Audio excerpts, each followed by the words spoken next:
Gabriele, thank you very much for joining me today. I'm sure everybody's very interested in hearing your insights on the topics that we've chosen to discuss. Can you first of all introduce yourself to the listeners? Yes, thank you, Danny, for this opportunity. My name is Gabriele Pinzone. I'm Italian.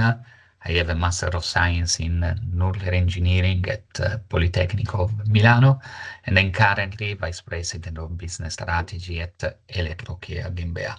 Electrocare is a Clean Tech 100 company which is active in the power to methane field, and they are responsible as the Vice President of Business and Strategy for interacting with our strategic investors and for supporting the implementation of our first commercial projects. My background has been developed mostly in the energy field. I had growing responsibility in the power generation environment, started my career as a project engineer, then a project manager, head of the turbo machinery department, head of the EPC department, and then moved to Germany, where I was responsible as project director for big power plant projects, then responsible for the business unit of thermal projects. Then I moved to the consultancy business. I supported infrastructure investment funds in pre-FID and early works for some complex transaction, and then I arrived in Electrocare with this fantastic opportunity of scale up an innovative technology. Amazing. Thank you very much. It's fantastic to meet you. So the first question I've got for you today then is, how integral is having an open mind to becoming a successful leader? I would say that this is a very essential element of the leadership. I have a very traditional background as I work for a lot of years in the energy business, which is very conservative, but in a matter of 5 to 10 years, which is a very short period of time, the energy paradigm changed completely. So the ability to understand the new trends, to adapt to new scenarios, the capacity of having the right feeling about where is the market going, where is the regulatory environment going, is really one of the key elements for a leader, even in the more traditional sectors like energy, power generation, and so on, and especially the ability of having the right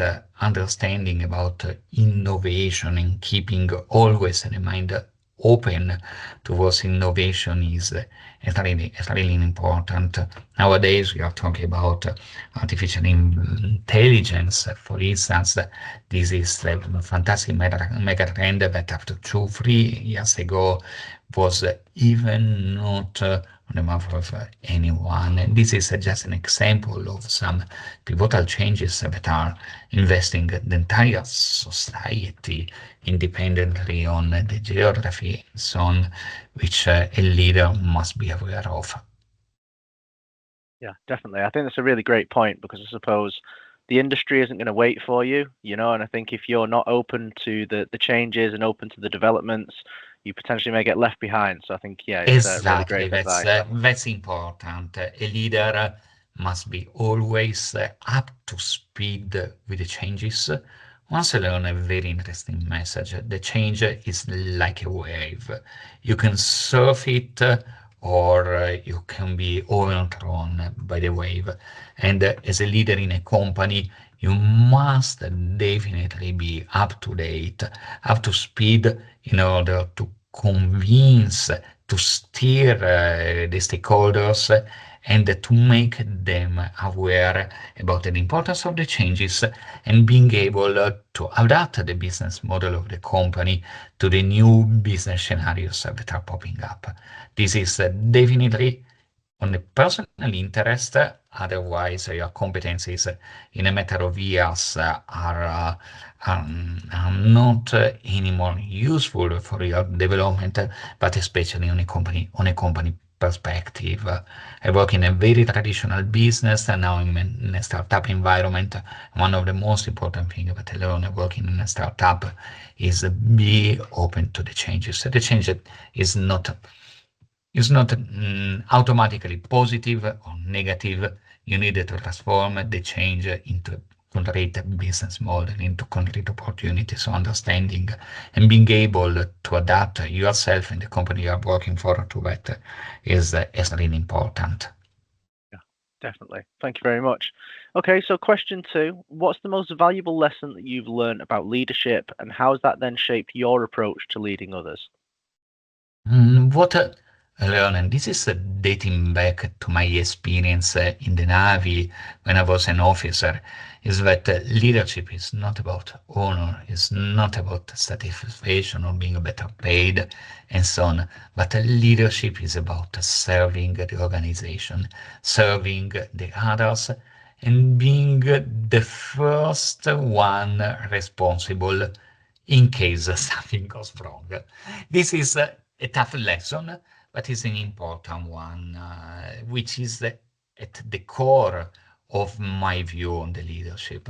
When I'm talking and working with my team right now, or even in the past, the message was let us face the challenges of our job, and if we succeed, we are successful together. If we fail, I have big shoulders for that. I will bear the responsibilities for that, but we are also a team. The responsibilities are something that we need to share together. But in any case, the message to my team is this: if you are doing something, if you make a mistake, just as a consequence of having used your best judgment, still is something good. A message that someone gave me in the past was only who is not doing doesn't make mistakes. So the mistakes are part of the way of doing business. One shall do whatever is possible to avoid them. But in case the mistakes occur, okay, let us work together and let us solve the problem and let us move forward. I'm a person who tends to look forward and not backward. There is a problem. Let us solve it. And then we need to understand from the mistakes of the past to avoid that we repeat them in the future. So problems occur, it's part of the business. I don't know anyone who never did any mistake, but you need to roll your sleeve, to work with the people, to be always concrete, pragmatic, focus on solving the challenge. That's the key point in order to be a good leader. Never punish someone if he did something wrong and it was in good faith and was extending the best of his judgment, but always being focused on the solution. So be pragmatic, concrete, never accuse someone just for the pleasure of accusing him or for considering him responsible. The boss is responsible for the mistakes of his team, and this is something of which he has to be fully aware. Doesn't mean that we need to forget about what the others are doing. We need to delegate. We need to work with them, and we need to ensure that there is an appropriate follow-up. But if someone is making a mistake, then the responsibility is with us. That's why we are in that position. Yeah. Yeah, I think that's a really, really amazing mindset to have on leadership, taking that responsibility because I suppose, as you said before, mistakes are inevitable, but those that don't take the risk, they're not going to make those mistakes and not, Exactly. won't end up getting the rewards either. So, I think if they know you have that mindset that they can go and take those risks and you're going to help them work through any mistakes that may come as a result, you're going to get a Exactly. lot more out of your team there, definitely. Exactly. I like very much this point about risk taking. As we were discussing earlier, the entire society is facing tremendous challenges and opportunities, and this is really related to the to opportunities for company to make business for good, but also is related to enormous risk taking. Have in mind Northvolt. I spoke with the CEO at an event some years ago, and appeared to me a fantastic opportunity, even from an European perspective, to develop a supply chain of batteries in Europe, in our own land, and so on. This was a risk taking was still a great experiment, something that was worth doing. We needed to accept the risk. We needed to calculate all the consequences. At a certain point, we needed to be bold and trying.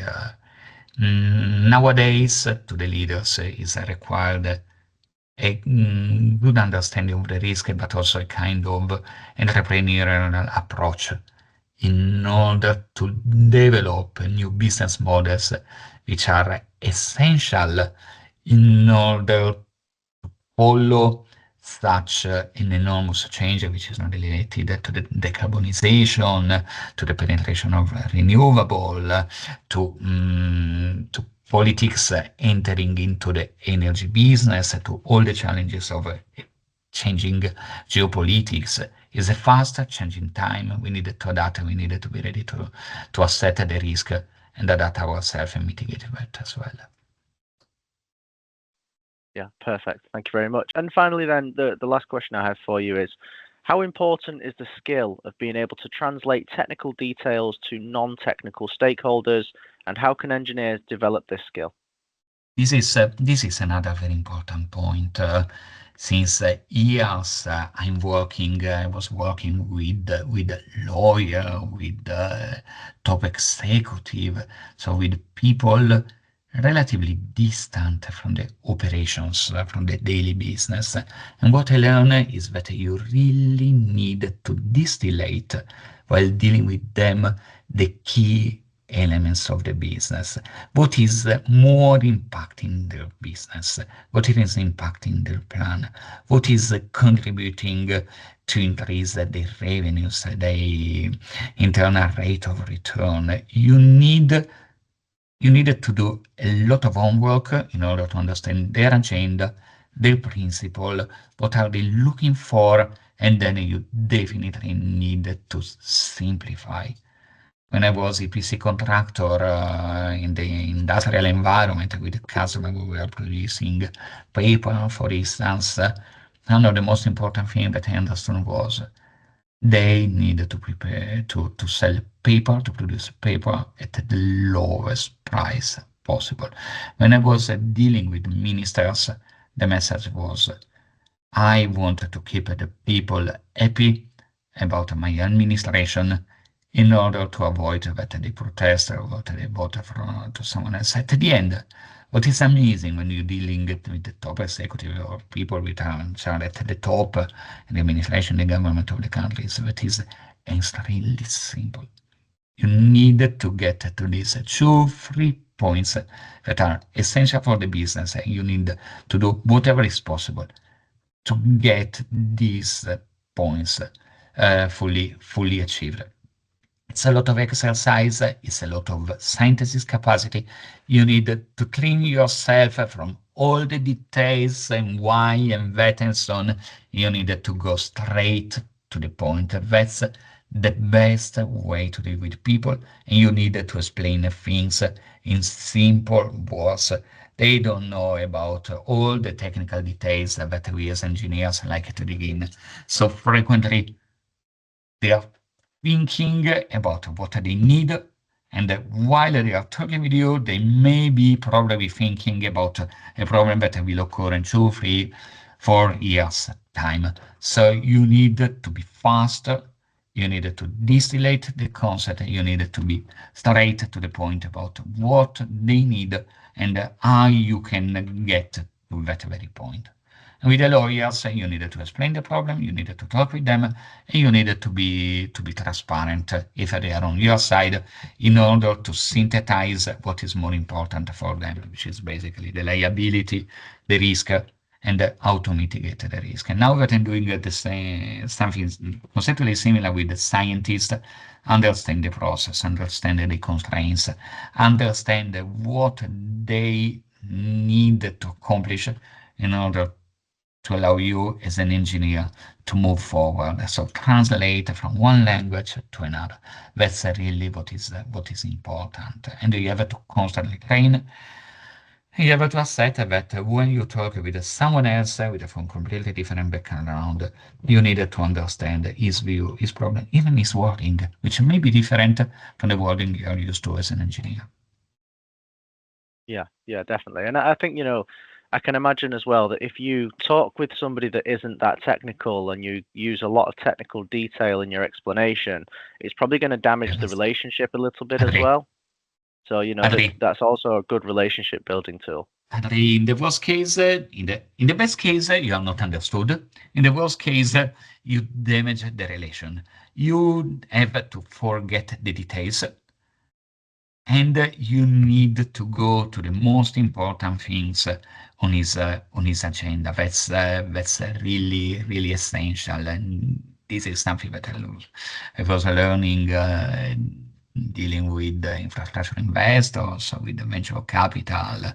At the end, they want to get the best from their investment. They don't care about the details. You are responsible for the details, but they care about the risk, and they want to know what may prevent them to achieve their results. And they don't want to know the problem, but they want to know your solution to mitigate the risk, to address the concern, and to get back on plan. So something important from a leadership perspective for training ourselves is focus on the solution. Don't go to the stakeholders saying the problem is this.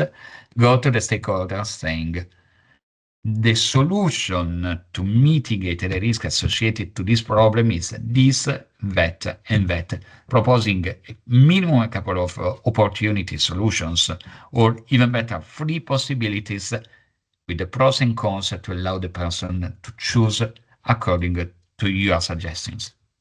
Yeah. Putting yourself in a very powerful position by doing that, I would imagine. Yes, exactly. Brilliant. Brilliant. Well, thank you very much, Gabriele. I really appreciate all of your points there. It was a pleasure having you on. Thank you very much, Danny. It was a pleasure for me as well. Amazing. Thank you.